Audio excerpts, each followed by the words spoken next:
said you can't teach an old dog new tricks? Hi, I'm Gail Rubenstein, the founder and CEO of Retail Resilient. We teach car dealers all over the country how to sell more cars and make more money using social media platforms. Like I said, who says you can't teach an old dog new tricks? Check us out at retailresilient.com or send us a message in the chat bar on the Auto Hub Show. Hi, it's Barry here with White Glove Performance Group. Thanks for joining the show this morning. Always great content on here, and a big shout out to Ian and Jeff for all the hard work that they put into this show. Just wanted to say really proud of being a sponsor of this show.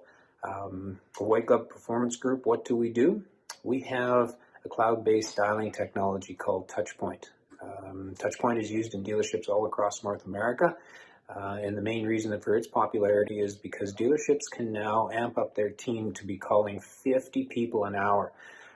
They can leave a personalized voicemail, a custom email as follow-up, all with a click of a mouse. This really speeds up some of the jobs that happen in the dealership, such as cleaning up your recalls, cleaning up lost souls in service, running a private sale, trying to reach out to your database to buy inventory. Obviously, we know that's the way to source it in today's environment. So yeah, whitegloveperformancegroup.com. My direct is 587-899-6600. Love to have a chat with you about some of the things that we can do. But outside of that, I'm going to turn it back over to the host of the show, and hope everybody enjoys it. Everyone, I'm John Latka from Automotive Business Solutions, where we help dealerships build more productive and proactive by appointment sales cultures through our Performance Management Partnership Program. So, if you want to increase your sales volume by 2 to 3 sales per month per salesperson, call our toll-free number, 877-708-8484 for a free consultation. Thanks for our sponsors. A couple books, Lead Generation for Dummies, Lead Generation by Larry Wilson, and The New Rules of Lead Generation by David T. Scott. Go ahead, Jeff. Good morning, everybody, or good evening from where I am. The disclaimer for our show, especially now with our LinkedIn Live, is the views and opinions expressed in the Auto Hub show are those of our guest speakers and our guests and do not necessarily reflect the official policy or position of the Auto Hub show or Ian Nethercott and Jeff Polo or any other firm associated with us. I can't do my normal joking thing because we have to cover our butt for our friends in LinkedIn. So welcome, everybody. Ian.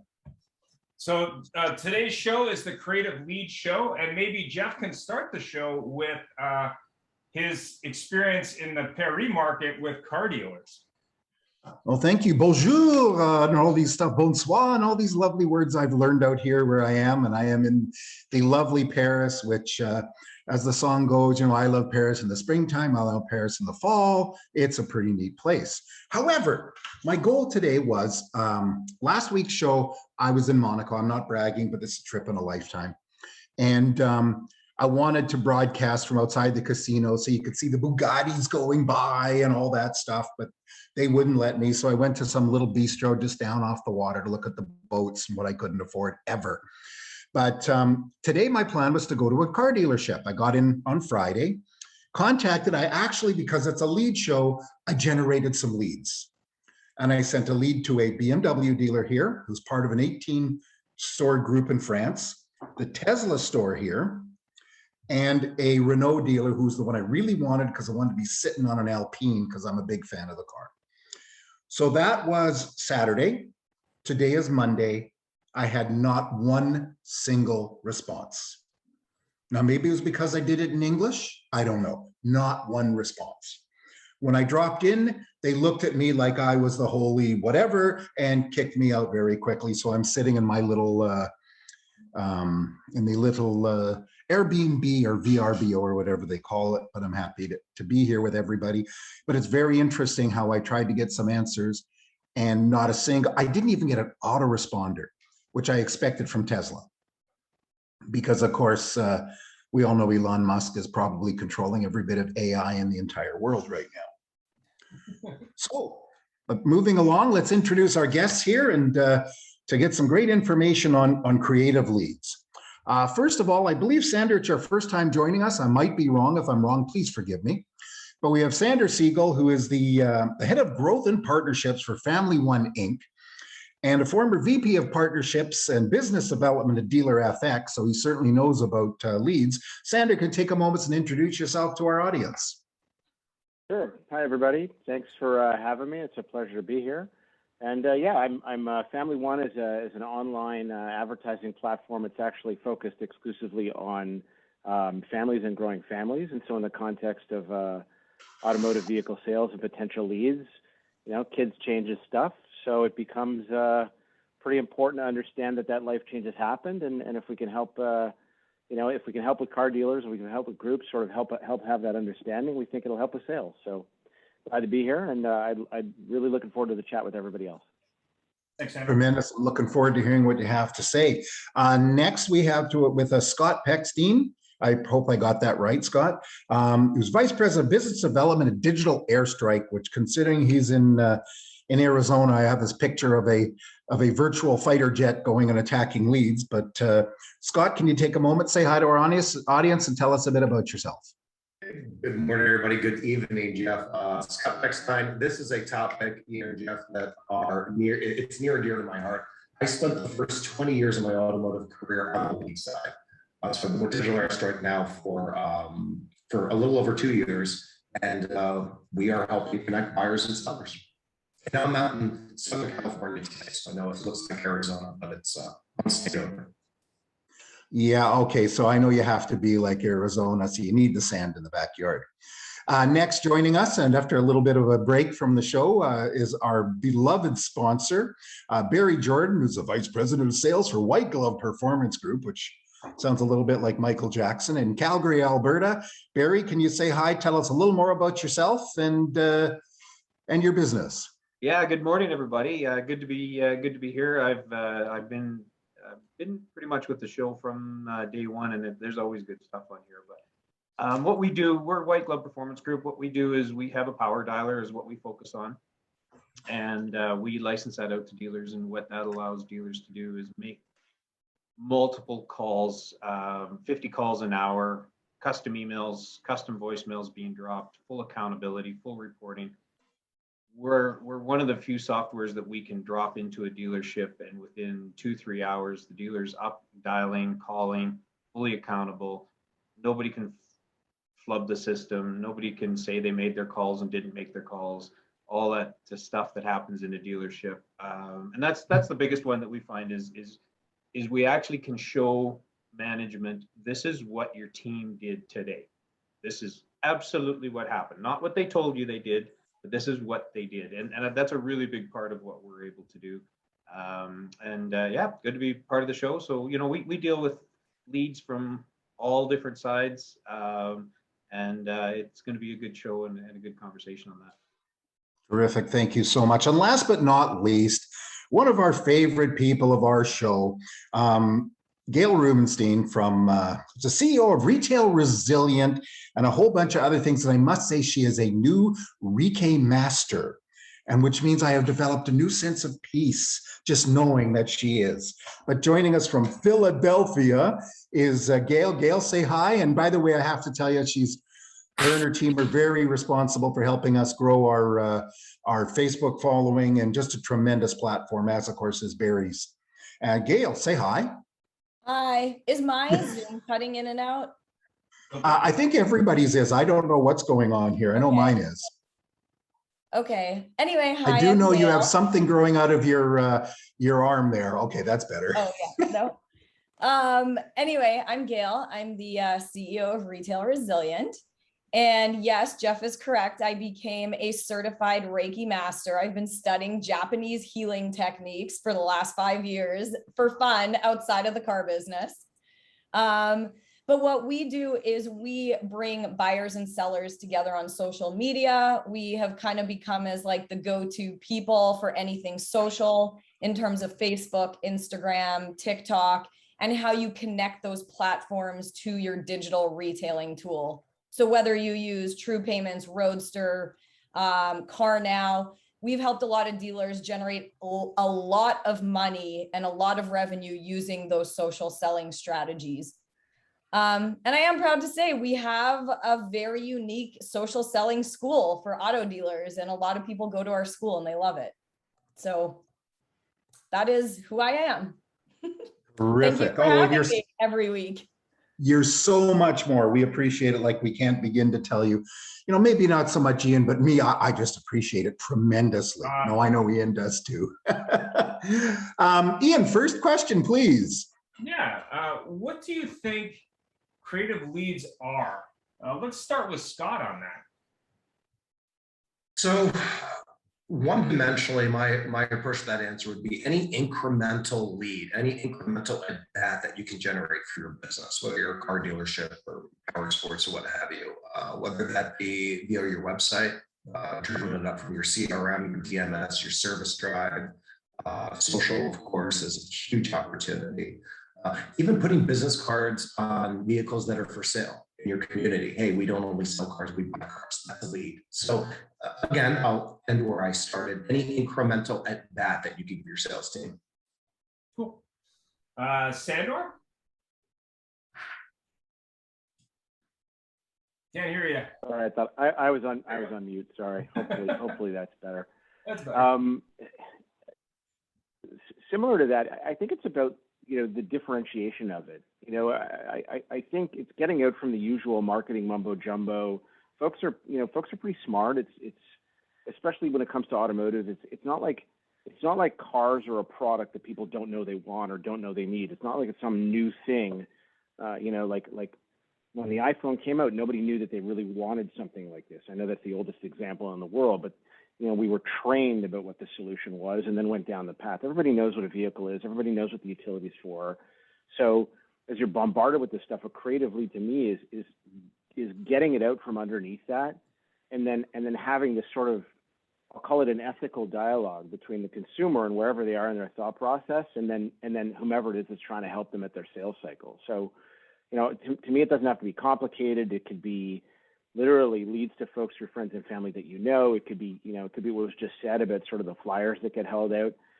I'm leaning more towards the old school stuff these days because nobody's doing it anymore. Everybody's using all the advanced technologies to move forward. And, you know, some of the tried and tested old methods of just reaching out, making a phone call, those kinds of things work, especially if whomever's making the call has, you know, voice training and understands what they're doing on the phone. Great answer. And to parlay into that, maybe we can ask Barry on the creative lead side, being that he works with phones and other things. Well, yeah, and we're a little one-sided. I'm going to tell you that right up front.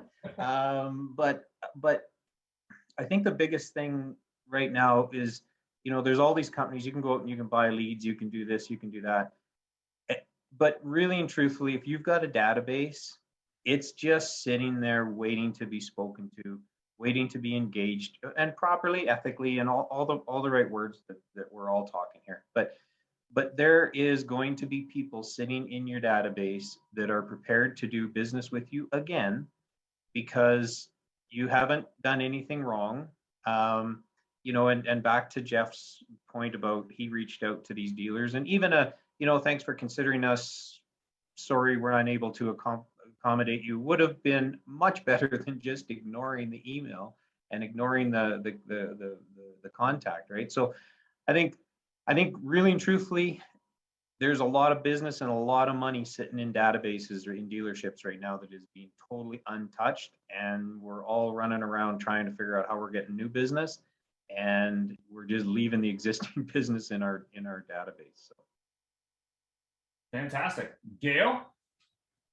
I think it's funny because all three gentlemen, they're very creative leads, and I agree. I think there's the old school modality, and I think what Scott said was very relevant in our industry right now. We need used car inventory, and why not go put something on someone's car that says, "I'd like to buy your vehicle, call my cell phone." I mean, if I was a used car manager today, that's exactly what I would go do. And then to Barry's point, the untapped database, like I mean, you guys, a lot of you know El Patron. El Patron is like a character on social media. And last week he came out with an ad that said, "Hey, you know, it's El Patron. If you're looking to get out of your lease 2 years early, right? I will cover all of your payments for you. Like, he's going to pay through the roof for inventory. So he's like, I will cover all your payments for you. I will put you in a new vehicle. I will cover your disposition fee. And he's digging into that database that he has. And I think Barry's point is very, very relevant, especially with the new car inventory shortage. Like, our dealers, our clients are suffering right now. They call us every day and they're like, I just don't have new cars. So please advertise service, or, you know, please generate leads for service for me, for parts for me. And it's like a piece of their business they've never really focused a lot on in the past. And now they're like, yeah, that's where I need my lead generation to come from. Well, So, we actually, that's a great point. I was on a call last night, and Scott, I believe, was on the call. We were talking about the amount of missed opportunities dealers have, not only during the day when they can't actually get to a phone call or get to an email or get to anything, but when they're closed. Just the amount of people that are reaching out going, hey, I want to service my car, or hey, I want to buy a car, or whatever. That opportunity, I think, is something that dealers really need to pay attention to, whether it's using new technology or old technology, and say, hey, like, what am I missing? And I use an example when the pandemic first started, and I talked to car dealers every single day. You'd leave a message or whatever, and you'd get nothing. Now you get people calling back like, oh, we missed a call from you, which I've never seen happen before in my life. And the reason is they just need the business. yeah. And I think that's part of it, is what are you missing? The numbers that were talked about yesterday on Level Up about the percentage, I think, correct me if I'm wrong, Scott, but I think it was something like 40%. Yeah, 45% of all service calls throughout the industry are missed, and just shy of the majority of the incoming calls and incoming leads come in after hours. And you know, I just want to add to this: bad times create great habits, right? Great times create poor habits. So to Neil's point, you see some really good habits in the industry right now, which is the silver lining of what we're going through. Cool. Yeah. And if you're interested in more information from Level Up, reach out to me or Scott. We were on that call. It was pretty interesting. Go ahead, or of course, William Mastro, who started it. Go ahead, Jeff. Thanks, Ian. It's very funny, you know. I think back a few years, I developed a program. I put a salesperson right in the service drive, and it was like pulling teeth to get them to go in there. And now you go in there and somebody's coming out saying, I want your car. I want your car.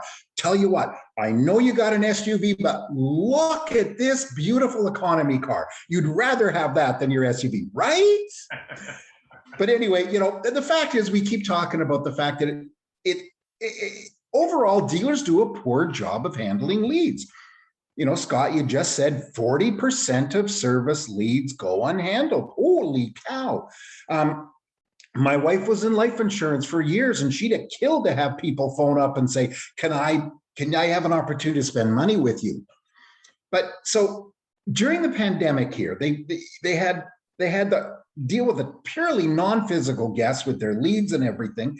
So why bother with creating more leads if we're not handling the ones we have right now? And Scott, I'll ask you that because you had a good lead in a second ago. Yeah, I have a bad example that I'll start with, but I think it makes the point, so don't think less of me. But I'm all about at-bats, right? There's a lot of people that always focus on close, right? There's the old saying, ABC, always be closing. I think it's backwards. I think we need to focus on opens before we earn the right to talk about the close. So with this thought, ABO, maybe I can change the whole mindset since that movie, Glenn Ross made ABC popular. With the mind thought, ABO, you know, here's the example. Even if I'm closing at a lousy 2%, let's keep the math simple. Let's say I'm a dealership, I get 100 leads and I close at 2%.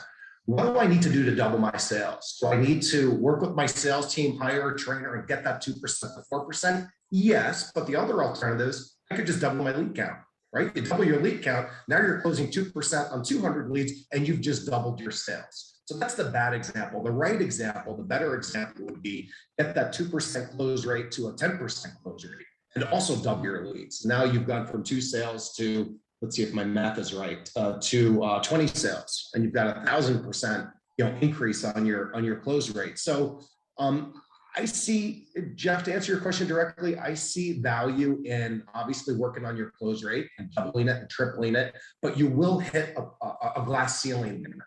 There's never a glass ceiling on lead count, and that's just the other variable in the equation to get you to more sales.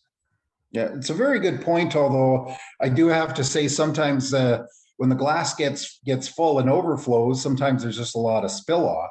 But if you get that, I agree, get that up to 10% and increase your lead count. Yeah, there is a point in diminishing returns, but you can always hire more people, right? That's a good problem to have. Too many good leads. If you're closing at 6, 7, 8%, you could, there's an economy of scales model that you could either have them handled outsourced. There's no such thing as too many good leads. There is a such thing as too many leads that waste your time because you would cost money. Yeah, that's a very good point. Thank you very much for that. Barry, what's your thought on this? Well, I just find it absolutely amazing, and Gail and I have worked together in the past, and some of the things that you know, we've discovered. But I'm blown away by how many leads leak out of a dealership daily, weekly, monthly.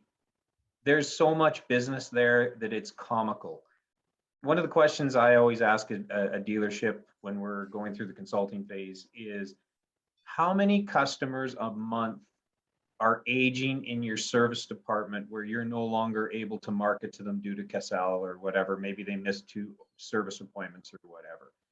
They don't have a clue. They do not know what that number is ever. The other question I always ask them is, how many people per month are in your database for the first time with no stock number, meaning they bought the car somewhere else, they're now servicing with you.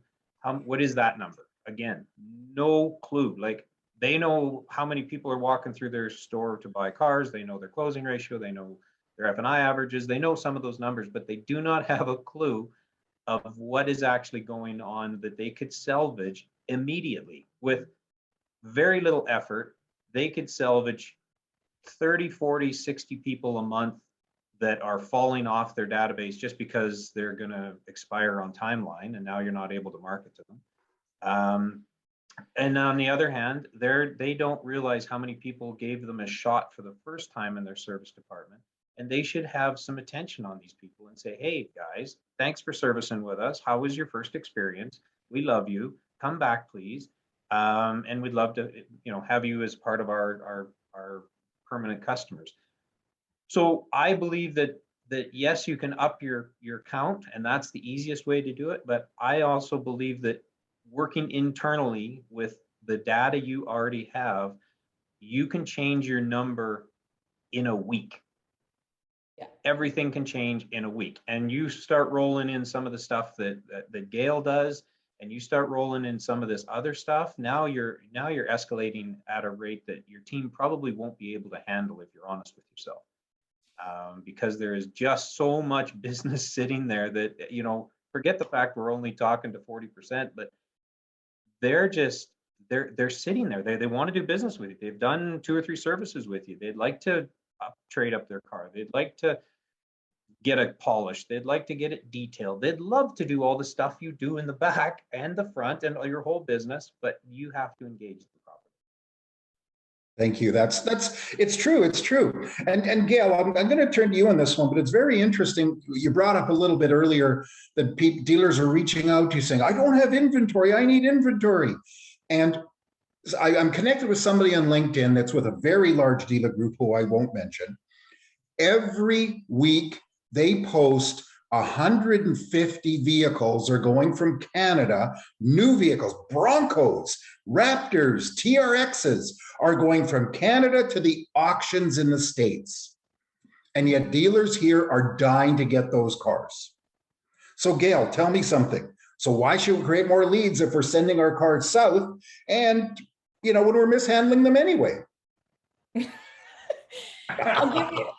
I just laugh when you say that. I don't know, everything we're talking about is bringing me back to when I was a sales manager and I would walk in the dealership and I'd be like, okay, let's see what my sales team does today. And it's like noon and all they're doing is talking about what's for lunch. And I'm like, did anybody make a phone call today? And nobody has called anybody. And I'm like, guys, why do you come to work? Like, what are you doing? We have to sell cars. And that is the same problem I had this morning. So my sales staff meets at 10 a.m. every Monday, or 9 a.m. before the Auto Hub show. And we have 10 leads from the weekend that rolled in, like car dealers that need help. And I was like, is anybody going to call these people? Like, nobody has touched these leads. Nobody has done anything with them. And they're like, oh, I think we need to pay for more leads. And I just sit there and I'm like, oh my God, I'm never going to be able to leave this problem. Like, it is never going to go away. So the same thing I experienced today as a business owner is the same thing I experienced as a sales manager in a dealership. And what Scott said, like, hey, I could pay for more leads and double my sales. And yeah, we totally can.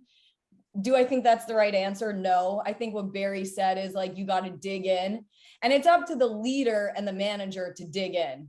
Like, they have to dig in with their staff and be like, okay, here's 20 leads. What did you do with them? Was there any follow-up? Did you call them once and then you were completely done with them? Like, I have salespeople even today that make 2 phone calls and then they're done. And I'm like, no, our buying cycle is like 3 months. So how can you be done after 2 phone calls if the buying cycle is 3 months? So I don't know. I think you don't need to buy more leads. You need to do what Barry said, what Scott said, and you need to actually like dig into what you already have and use them, because they're people that need your help. We're just not approaching those people correctly. Yeah. You know, No, that's a very good point. Can I put No, go ahead. can I put a qualifier on that, or Please. help add to that? Of course Because you can. in both your cases, so Barry and Gail, I both agree with you 100%. So first of all, you know, one of the earliest things that I used to do is actually this idea of like a loyalty-based, you know, private sale process, digging into the existing data, helping identify an internal lead, identifying where they are in the buy cycle, kind of going for them and then tracking it. It was one of the very first things I did when I joined DealerFX. God, that's a long time ago, 13 or 14 years ago. This is obviously before I left. And, you know, it was really, really, really effective. And so to support that, before this show, Family One ran a survey of our members. We've got 1 million members in Canada, their families. We asked them a bunch of simple questions about automotive. We had like 5,500 people answer in 6 hours. But number one, 66% of the respondents said that they were very happy or extremely happy with their ownership experience. If they're very happy or extremely happy, and their car is older than a certain age, or they're at that stage, why would you not want to reach out to them to cultivate that relationship? Completely agree. Less than 6% of the respondents said that they were unhappy and hated their ownership experience in car. So again, back to, do you need to run after this conquest thing all by itself? No, you don't. I think it's both sides. And so the Gale part of this is, I completely agree. You shouldn't be going out and buying leads because your staff aren't going to be able to differentiate how to handle that particular lead. And to what Scott says, what are you doing? You're paying for money so that your poor closers continue to be poor closers with your existing leads? That doesn't make any sense. If you're going to be acquiring a lead, or if you're going to be looking at your existing data, you should be supplanting it with relevant current information, life status changes, preferential changes, things about where they are in their cycle, the things that would differentiate them from everyone else.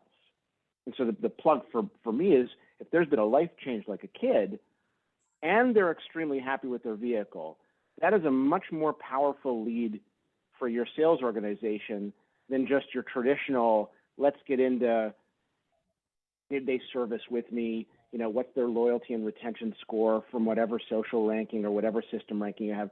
So, you know, add to that with human elements that help your salespeople build that relationship. That's my add to it. It shouldn't be on its own. It should be holistic. You can conquest too, but well, I think one of the biggest struggles is we seem to, as automotive dealers, the only time we want to reach out to somebody is to ask them for business, and that's a very thin relationship at best. And I think one of the things that's missing in our industry is a mid-cycle consultation call where we actually reach out to our database on a cadence. So if it's a 4-year lease, we reach out to them in 2 years and say, just making sure, and I'm playing to your point here, to be honest with you, has anything changed? Has your kid taken up hockey and now she wants to be the goalie and there's 87 bags of equipment that have to go in your Honda Civic. Well, that's not going to work. Maybe we need to be talking about something else. So the customer then sees relevance to that conversation, and they see relevance to the salesperson, and they see relevance to the dealership, because the dealership actually cared enough to pick up the phone and say, has anything in your life changed? How's your service experience with us? Oh, well, I moved across town. It's really a nuisance to drive there now. I used to live next door, but now I'm thinking of servicing at my local Toyota store now because it's better, or anything like that. Well, you can get ahead of that. And you can say, well, whoa, we have a service where we'll come pick up your car. Would that work for you? Oh, that'd be great. Yeah, you know, and all that stuff. But you're able to save these relationships and deepen the relationship because you actually care, not because you're trying to hit a number for March because your manufacturer gave you this number that you have to hit or else you're going to be in trouble. So it's a completely different relationship, but the end result is sales and profits and happy customers and deep databases and connected databases and all the stuff that frankly a lot of dealerships don't put enough emphasis on, to be honest. I have to say something. It's very interesting. Scott brought it up first. You just mentioned it too. I've been in the business long enough that I remember way before digital leads. Yes, that's right, everybody, way before digital leads. And we did things the old way. And the card on the wiper, the mid-cycle follow-up. But I also have to ask, because Gail popped up on my screen, is you do it the Patron way, which is, hello, you're 2 years in your lease, come to me, I'll get you out of your Civic, I'll pay off the rest of the car, I'll pay your negative equity, I'll send you to Hawaii, we're gonna have our person here give you a foot rub while we're doing it, and we're gonna put you into a brand new 2019 Mitsubishi Outlander. Yeah, exactly. Exactly like that on your Facebook feed. Yeah, or of course, knowing Rudy, it's actually, we're going to put you into a lease on a Lamborghini Urus over 247 months at only $2,000 a month, and don't worry, we'll get you out of it if you get into trouble. What you're saying in France is there's no banking laws for term of loan. I don't think there is here. There's oh, I would like to go do F&I in France, although my customers will be in their car for life. Well, it's very funny here. I think here you actually have to finance your fuel if you're buying a performance car, because you're talking, it is for premium unleaded is €2.25 per liter. So which is $9 US per gallon. It's probably $10 US per gallon. Not bad for your Audi RS6 that I see everywhere that gets 3 miles per gallon because you drive with your foot to the floor. Ian, take it from there, please. Yeah, can you give me an example of a creative way to get leads and how they should be handled by dealers? Let's start with Scott. A creative way to generate leads, so incremental leads. I was raised on email, right? When email came out and got popular in the 1990s, hey, there's a better way than the phone. It's called email. Now email, the majority of our emails to consumers go to spam. I think the national stat is 22% of emails are read. So as email was to phone 25 years ago, text is to email today. Specifically, text is to email today. So back to the phone again. I'm sorry? Back to the phone again. It's the back to the future. It's the back to the future strategy, right? I mean, technically it's the phone. So if 98% of texts are read and 22% of emails are read, why do sales reps feel so good all day, what I would call making email love? You know, Gail, you said you walked in, it's 12 o'clock. What have you done today? Gail, look at all these people that we've emailed. Look at the creativity on this email. There's a picture on this email. Nobody's going to read your email. So to answer your question directly, texting. 98% of texts are read. To Barry's point earlier, you've got this database that nobody's touching, and they're asking their managers for incremental leads. You've got to mine your database, text them. Every CRM gives you the ability to text. Now it is mostly one by one in a CRM. So there are scalable solutions. There's lots of them out there where with a click of a button, you can get a message to 10,000 users in your DMS or your CRM. With a click of one button, 10,000 texts could go out at one point. Now, I would say stagger at 2,500 a week, so you do 10,000 a month. And that message could be whatever you want, 0.9% back or inventories back. Maybe it's fixed stops. It's a great time to service your car in 1999 oil change. And we all know that when that customer comes in, you're going to average about 450 in fixed stops profits just from windshield wipers to alignments, things like that. Or what's a really popular topic, to bring this up again, inventory. Instead of dealers complaining they have no inventory, let's focus on fixed stops and let's focus on used. That's what's kept the lights on all these years. And it's our most profitable channels in the dealership. So here's an example. Send a text. Hey, Mr. Consumer, your car in your garage has never been worth more money. Click on this link to get a quote on your car, what we could give you for your car in the comfort and convenience of your own home. And then just send them a link to your KBB or your trade-in configure on your website, and voila, you have incremental used car trade-in leads, which are huge right now. Good answer. Sandor, I know we were talking a little bit about the changes in families when they have a new addition. Wouldn't it be great if you didn't have people showing up as they need the vehicle as the baby's arriving? And actually, maybe you can have some thoughts on that.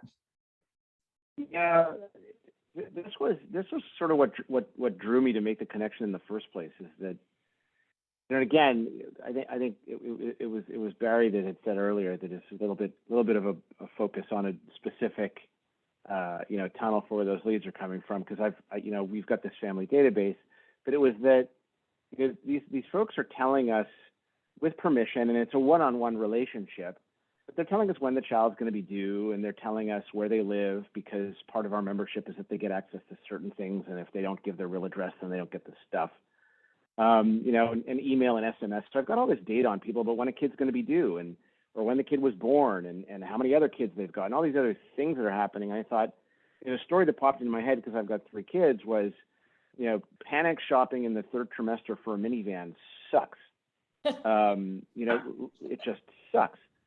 And mostly because I really didn't want to get a minivan, but now that I have one, I appreciate it for what it is. And if my wife heard me say that, she would come in here laughing and point at me because I was resisting it so much. But so it was like, do I want to wait until then? Or even with the first kid, like immediately had to replace the other car because I guess it was dangerous enough for my wife to drive in, but it wasn't safe enough for my kid to drive in. So we got a new car in advance of the first kid, which is, also weird. But these things force changes. So I was like, okay, well, 60 something or 80 something % of my members sign on in their first or second trimester. Do I want to wait till the end, or do I want to quietly reach out to them? And they're the ones that are initiating the contact. They're the ones that are actually saying, hey, I see that you have a partnership with an automotive company or a dealership or a group. Yeah, click. Can you please ask them to contact me and tell them when my kids or children were born or are going to be born? And if that dealer reaches out very quickly, again, whether there's another like live or auto response or whatever the heck, the dealer reaches out and says, hi, thanks for reaching out through my company. Let's set up an overnight test drive. Here's the vehicle. Have fun with it. Enjoy it at your leisure. By the way, we know that you live in the province of, let's say, Ontario, and in Ontario, this is your first child you've indicated. We know you have to have an infant car seat when you leave the hospital. We will actually get that for you, and we're going to get it installed for free at the car seat testing facility that's closest to your place, and we'll cover the whole thing. Anyway, have a good test drive. Here's some features. Call us if you like. Enjoy competitive shopping, and when you're ready, give us a call, and we'll be happy to take care of you. By the way, our discounts, our rebates, our offers, it's all stackable for whatever happens to be in the future. Have a good time. And it's just this softer sell that in the mind, I think, of the father or the mother who's going through the stress of like, whether they're nesting to deal with like a renovation or all the other crap that happens in your life when you're prepping for a kid, this is one stress that they don't want. So have a nice time. They're going to call you back because you were the only one that wasn't in their face. You were that first mover advantage. You hit them early on. You congratulated them on their status. And yeah, God forbid something goes wrong with the pregnancy. At least you're not blasting them with stuff. At least you have a relationship with them and they could talk to you about it and you could offer your, if something goes wrong, which sometimes it does, at least you can have a human conversation and they won't forget that either. But you can be good about it. And so that's what sort of stood out for me is the thing that these alternative databases or alternate databases can do for your existing service customers, any conquest customers, if they're one of the 6% that hate their current car, then maybe you can convert them over. But if not, at least they're interested in triggering the conversation. And it's different than, look, I went to a website because I was interested in a flashlight, and every ad on my freaking browser is for that flashlight for the next 6 weeks. Like, I hate it. Like on Facebook. But you've got such a relevant comment there, and the one that really stood out, or the word that stood out to me, was the relationship. And whether you're building it around new families, changing families, whatever the case may be, honestly, your give a shit factor was high, and you formed a relationship with somebody, and now they'll pay you back with business. It is really so simple when you boil it down. How we start those conversations and what the cadence is and stuff like that. We got experts like Gail that knows exactly what to do and can guide us through that. But first of all, you got to care, you got to be relevant, and you have to be on the same wavelength, right? So back to what you're talking about, that's timely. A lovely way. And timely, like but again, so now take your timeline, but now it's going to go the other way. Now your kid is 14, getting a learner's, and now they're 15, and now you're having to go out and you need a good used vehicle. You're going to go where you trust it, right? At least you're going to, if you buy privately, you're going to get it inspected at the place you trust. So there's a 20-year timeline there that you're opening up if you manage it properly. I do have to make a comment for everybody here that Sander has brought up, and actually, without even bringing it up, can you imagine the panic somebody goes through? They're in their 3rd trimester, and then they're busy doing things. They're getting other things. They're getting things for the home, for the baby, or whatever. And then comes the rush to the hospital, and I've seen this many a time, and the partner or the person having the baby is suddenly running in going, oh my God, I need a different vehicle. I need to get a vehicle. I need to get a vehicle. Oh, what do I do? Oh, there's financing. Oh, wait a minute. I haven't filed this. I haven't done that. What am I going to do? And they're panicking. Somebody leads out in advance, is smart, and uses Scott's comments, Gail's comments. And the dealer says, you know what? I don't have a brand new 2021 blah, blah, but I've got this really nice used minivan, SUV, whatever. Let's arrange this for you now because your timing is perfect. You don't have time to shop and get ripped off on a new one. If there is one, you get something you like. We'll set a timeline for 2 years and we'll get you into something else. All of a sudden, that person loves you forever. Pardon me for interjecting. Yeah, and especially these days when you have a lack of new inventory. I mean, the days of showing up and wanting, for example, a Toyota Sienna and getting it today may not be possible. So time is more and more important. I mean, what's your thought, Gail? I mean, we've had all the men's opinion. Maybe you have some thoughts. Oh, we can't hear you. You are on mute, Gail. You're on mute, Gail. Gail, elle a mute. Oh. Sorry, I had to plug in my laptop. It was about to die. I was saying my opinion about, from a feminine perspective of like being a 3rd trimester and needing a car. I mean, I can barely handle a car if I'm not pregnant. So I don't know how like people handle it when they are. And I mean, I'm lucky I'm obviously in the car business, but my friends would probably call me freaking out and be like, can you please help me? Like, I can't deal with these car dealers right now. So to have a service like that would be unbelievable for women. And yes, I'm sure their partners, spouses would absolutely love a service like that. And can you imagine what they go through right now when they're in a panic, they pick up the phone, and the Dodge dealers are starting to experience what the Toyota dealers have done their whole lives, no discount. And they phone them up and they say, we need a new vehicle and I need it today because my Civic Si isn't cutting it. And they say, well, we have a green base Grand Caravan or whatever they call it now, and it is $49,000. You can have it for payments of only $1,000 a month. Would you like it or not? Yeah, I don't like it. Okay, bye. I would probably just have a meltdown and start crying, to be honest, if I was pregnant. Like, I'm not gonna lie, I'd have a meltdown. And I would be like, honey, I'd have the go meltdown deal and with start this. crying. Well, and just on this topic, like to Gail's point, there are so many things that change when a child is arriving. You're renovating, you're painting something, you're buying furniture, you're about to lose an income. Like, I mean, like everything is snowballing into this effect, and now you're going to stack on a shitty experience buying a car on top of it. Like, it just gets 10 times worse. Yeah. Although we do have to say, you know, a bunch of us have dealt with people on that third and fourth child and their van, and they go, look, I don't really care. If there's a car seat that fits in the back, fine. If it doesn't, I don't need another one anyway. That's not the first one, that's the fourth one. Right.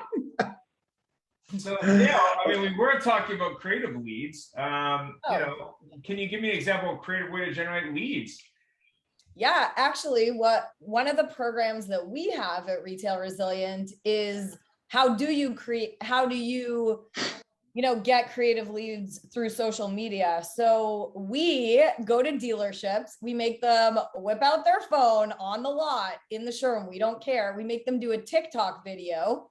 And I mean, there's some cool personalities in the car business, like very authentic, fun personalities. And we make them create a TikTok video. And going back to what Scott said, you hit a button and boop, you just text all your friends and family. And a TikTok video could be about a new car offer or a used car offer, or come to my service department. And you're dancing around in the back of like a truck that's in your showroom. So something as simple like that, where you're assuming there's a truck in the showroom. Okay, so there's no truck in the showroom. The dance floor now. Yeah. But very much using the platforms where people live all day long. They live on TikTok, they live on Facebook, they live on Instagram.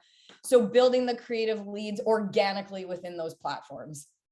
Because you can, like one dealer group we work with, they generate about an extra $100,000 to $200,000 in revenue off of organic posting like that per month. Yeah. And it's really cool to see. Jeff, questions? Well, it's very interesting that we have all these interesting comments coming in. I got a quick quiz for everybody here. So we'll go one person at a time. And Scott, you've been sitting there like not saying anything for a while. We've ignored you. So quiz time. A dedicated response person or people or roundtable lead distribution? Which one? Jeff, I was hoping the quiz was like my favorite quizzes in high school, multiple choice. So it's fill in the blank, huh? I think the sales rep needs to earn the right to work a lead. So I'm against round robin. Otherwise, you're wasting leads because there's always going to be people that are better than others. So dedicated is my answer. Perfect. And of course, like my friends here, autoresponder or live responder? You're still asking me? Sorry? You. Okay, yeah. So I'm doing all the questions. I hate all. Everybody ignored you for about 10 minutes there. So we're gonna. This is pepper you time. Live or AI is my answer to that question. I hate autoresponders. They serve no value. Hey, I received your lead. Yeah, great. No, the autoresponder is a crutch. That it's 2021. The dealers still think it's effective is crazy. Live response and or AI response, which is immediate. Obviously after hours as well. Yeah, it's very funny. The last time I worked as a sales manager, my partner and I we'd trade off every night. Whoever worked the night shift would answer any leads up till 11 a.m. and from about 7 a.m. in the morning would answer personally. And it seemed to work. Then, of course, we went to a rapid response, I think it was, and nobody answered any leads because they got the typical autoresponder. And will walk-ins return to dominance? Scott? No. Your walk-ins today, I hate that we call them walk-ins because everybody's an internet customer that comes in anyhow. We ignore that fact. Sometimes the sales reps, just goes and puts walk-in because it's the first thing you drop out in the CRM. There's no such thing as a walk-in. There hasn't been a such thing as a walk-in over 10 years. Everyone is leaving some sort of footprint, whether it be on your social, whether it be on your website, whether it be on a third-party site. So walk-ins have been gone for a long, long time. And no, they're not. The internet's not a fad. It's not going away. They're all digital consumers today. Okay, but what about Wavy Guy? Wavy Guy doesn't work. Neither does the grill on the roof. It makes you feel good. Take that money, put it into a lead gen campaign on social, go a lot further. Gail, thank you for the. I needed to give you guys a visual of Wavy Guy. There we go. And it's your Basset Hound's ears too. Any of our other three guests, would you like to chime in on these three questions? Yeah, I agree. I would have answered the same. Wow. Yeah. Barry? Yeah, you know what? I agree that walk-ins are not going to be returning to prominence because you already see how the dealership's treating them.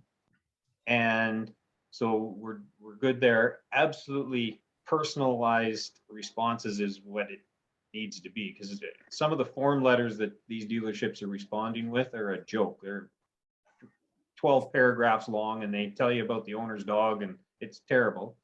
And then what was the other question, Jeff?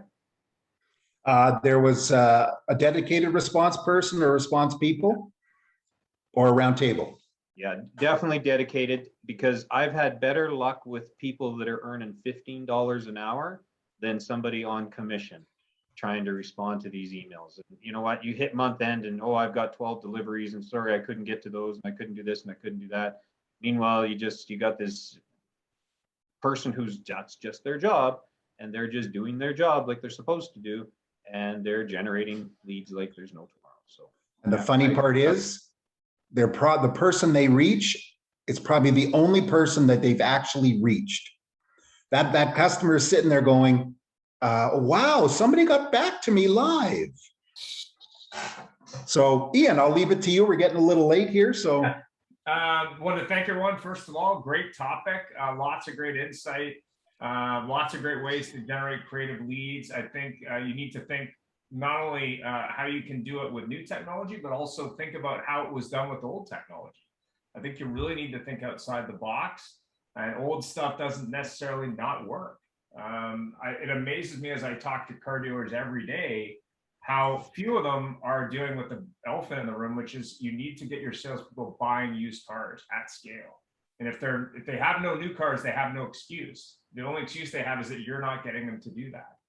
And every customer matters. I mean, that's the thing that I don't think anyone's really focusing on. As you have more entrants into the market, be it electric or other, it's all about the customer. How do you create that unique experience? And leads there's no good or bad leads. It's all in how you handle it. And I think that was very, very true today. Any thoughts from Jeff or from anybody else? No, I'd agree with Ian in the sense that, you know what, you need someone like Gail and what Gail does. And sorry, guys, I don't know too much about your businesses. I apologize, but you need somebody out gathering, bringing in new leads. You need attention on your current database, managing them. You need 3 or 4 different prongs of approach to how you're going to grow your business. And it's not just phoning your lead gen company and saying, sell me some more, sell me some more, sell me some more. Because there are so many better opportunities out there to be more strategic. And I think we touched on a lot of them today. So thanks, guys. Terrific. Anybody else? Any thoughts, Gail? No thoughts? No thoughts other than I thought this was a great show. Good topic. Good topic. Thanks, Gail. Yeah. It's definitely a great topic. Sorry? Sandor, any final thoughts? No, I really appreciate it. I recognize that. So, everybody else on the call is exclusively really in the automotive space. And while I came from there, and so I have this solid affinity to it. Right now, I'm playing through a bunch of different verticals. The only comment that I have to tie, Scott and Barry and Gail together is, in the last comment, Scott said, you have to earn the right to handle a lead, which I agree with beyond belief. And then Barry talked about the idea of, it's their job. This is all that they do. And so that occurred to me. This is the idea of it's training. Gail's got a social selling, division that teaches how to sell socially. And so if it's there, you have to earn the right, and it's their job, and Gail is talking about that. Bring it down to give your staff the skills that they need and design the job so that they can take the info that they get, whatever lead they get, and use it to the best of their abilities. It's a totally different skill set, handling a lead versus closing the sale. They're two completely different skills or two completely different jobs. And if you're a dealer or if you're a service manager or a sales manager and you rely on sort of the shotgun approach to handling it, you're really missing out. And that's my last comment. The other thing to add to that, just really quickly, and I know you guys are close to timing, but is if you're going to do that, you absolutely have to supply your team with training and technology to get them where they need to be. You can't just walk down to the showroom floor and say, you guys start selling on Facebook. I'm going back to my office. You've got to get somebody in there that actually helps them, shows them, teaches them, coaches them. Someone like, if you're doing social, bring someone like Gail in. But if you're trying to manage your database, bring someone like us in with some technology and actually teach your team what to do. Because you can't just say, you guys got to go do this. I need more sales and leave. That doesn't work. Scott, any final thoughts? I do have a closing thought. So somebody watching this webinar says, okay, how am I succeeding? What metric am I going to use to see if I'm succeeding, doing everything Gail said, doing everything Sandra said? And most dealers would say close rate. And close rate's all wrong. So my closing thought is don't measure everything we talked about over the last hour by close rate. Measure it by cost per sale. Because you could have some third-party site that you pay $10,000 a month to generate 100 leads. You could close at a whopping 20%, feel great about yourself. The math on that is 10 grand, 20%, that's a $500 cost per unit sold, right? Or you could do something like Gail had mentioned that I'm a huge fan of, generate first-party leads very inexpensively from social. Let's assume you spend $1,000 to generate those same 1,000 leads. You close at a lousy 10% or 5%, your cost per sale is less than half of what it is with that third-party provider. So said short, don't use close rate as a KPI, as a key performance indicator. Take the math one step further and figure out your cost per sale on all of your lead gen campaigns. Yep. That wraps up the whole thing, actually. Thanks, Scott. That wraps it up. That is that's the wrapper up tool. Gail and I are aligned this morning. Have a great week. Thanks very much. Thank you. By the way, before anybody goes, I just wanted to tell you about the new, our new venture from the Auto Hub show, which is the Obstetrician Automotive Network. And we're connecting obstetricians with car dealers. Yes. And they're going to let us know when their patients are at near the end of second trimester, and we're going to pay them money for it. Just kidding. That's anyway, an amazing service. I believe it would be great. I thought that was me. And quickly, I just wanted to thank everybody for being here. And one thing we're proud of here at the show is we make a lot of connections, and a lot of people who've never met each other. Barry and Gail are working together. I know you met in another life, but that's great. Scott, we're having people connect. I do have to mention Jay from over in the UK. We really appreciate you joining us, and hopefully we could provide some information and connections and some business for everybody going around, which is what it's all about. And with that, I'll say au revoir. Au revoir. Bye. Bonjour. Bonne chance. Cheers, everybody. Take care.